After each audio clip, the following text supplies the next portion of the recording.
নমস্কার। আজকের আমি যে হোমিও ওষুধ সম্বন্ধে আলোচনা করব সেটা হচ্ছে কি গ্রিন্ডেলিয়ার অবস্থা। এই গ্রিন্ডেলিয়ার অবস্থাকে আমরা সাধারণত ব্যবহার করে থাকি বক্ষস্থলের কতিপয় পীড়ার ক্ষেত্রে। যেমন যদি হার্টের সমস্যা হয় সেখানেও ব্যবহার করতে পারেন। আবার যদি বক্ষস্থলের ডান দিকে যে ফুসফুস অবস্থিত, যার সাহায্যে আমরা শ্বাসকষ্ট চালাই, নিঃশ্বাস প্রশ্বাস চালাই, সেখানেও আপনারা ব্যবহার করতে পারেন।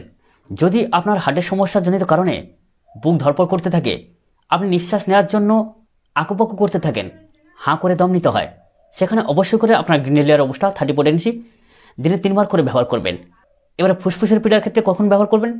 যদি দেখেন যে আপনার cardiac asthma, bronchial asthma, bronchopneumonia, pneumonia এইসব কারণে আপনার ফুসফুস লাংসে কফ জমে গিয়ে আপনি কাশির জন্য উৎকণ্ঠা হয়ে থাকেন, নিঃশ্বাস নিতে পারেন না, রাত্রিবেলা কাশির জন্য আপনার উঠে বসতে হয়, অবশ্যই করে সেখানে গ্রিন্ডেলিয়ার অবস্থা 30 পোটেন্সি সকাল দুপুর সন্ধ্যা 1 ফোঁটা করে ব্যবহার করুন।